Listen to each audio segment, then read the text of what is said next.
But what I can say about this is that in our era, which is a scientific materialist era, what we're seeing our cosmos, which is a spiritual cosmos that functions in according to spiritual laws.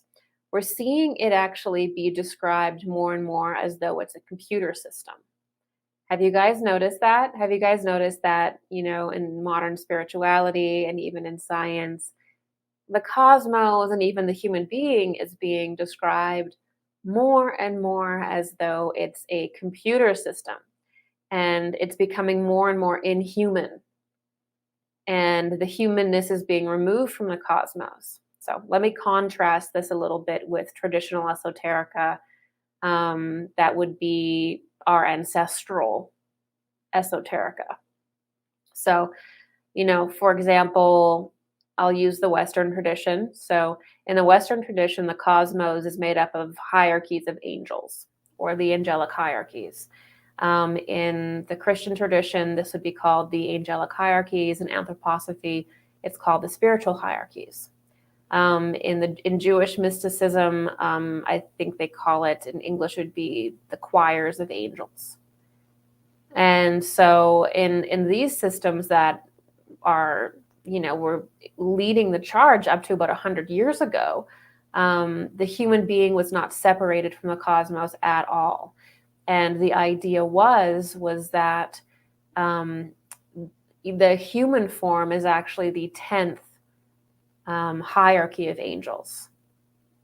And that as we move down in density, as we move down in matter, there's a specific human form for the cosmos that is the embodiment of the angelic hierarchies for that level of density. And that's how the universe was created. So there's a human form for every density, essentially. And that human form is representing a certain hierarchy of development, if you will. And so this is obvious also in anthroposophy when, Rudolf Steiner describes the creation of Saturn, the creation of sun and moon and the planetary spheres. And it's very clear that very high spiritual beings sacrificed their essence and their force in order for a planetary sphere at our 3D level to be created, or at the 4D level to be created. So everything that we see that exists in the cosmos is because a higher spiritual being from the hierarchy of angels or the spiritual hierarchies has sacrificed themselves for that to exist, including stars. And that's one of the mysteries of Golgotha is, you have Christ who then takes on the sun. And in reality, our sun is already a being. And so Saturn is a being. Venus is a being, the sun is a being, because there's a human consciousness, albeit if you're at the level of initiation where you're taking on the form of a planet or you're entering into the planet. And by the way, this entering into the center of a planet initiation is very clear in the Hindu material of Sunat Kumara, who is the initiate from Venus that takes on the ego of the earth. I think it's also called the Lord of Karma. This also happens with Christ. Christ enters the center of the earth. The spirit becomes the spirit of the earth. So this is deep mystery knowledge that has to do with human initiation in the solar system, human development in the solar system through taking on the planetary energies. It's how we are initiated actually out of physical form as well. And so we don't hear anything about that with these new theories like simulation theory or even a lot of law of attraction information.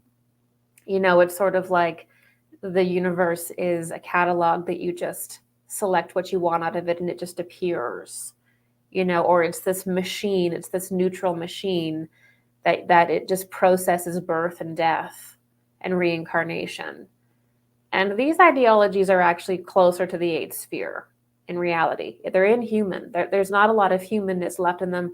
There's no talk about spiritual initiation traditionally, how it should be spoken about. And so there's this loss of humanity.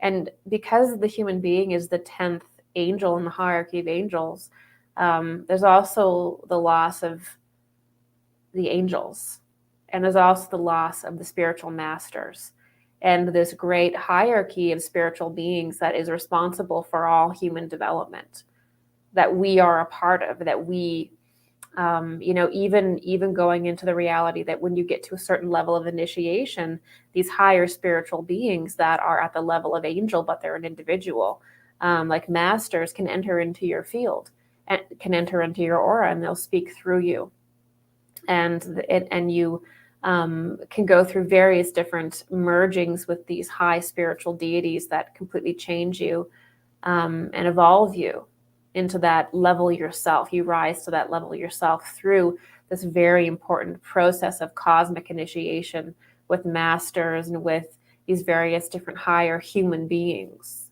Now we're looking at the cosmos, and it's a bunch of chimeric alien beings that have half human, half animal forms. They look like divergent human beings. These are now gods. These are now the individuals who have created us. There's no mention of how we actually evolve in the cosmos, how the plane of initiation is not discussed. It's just initiation has become hybridization. If you look at the main lore, how human beings allegedly evolve is through genetically splicing them with gray aliens or beings that look like gray aliens or aliens. We are so far from home on this in the world. We are so far from reality that it's getting bizarre. So with simulation theory, there are some things that I think can work. For example, the planet Saturn does have an effect of projecting certain forces onto humanity, certain streams of consciousness. Actually, all planets do. So in a way, the Earth is a projection of the sun and all planets. This is why astrology works. But it's not correct to say that it's just a simulation or it's just planets, because again, as I've mentioned earlier, every planet is a being, okay?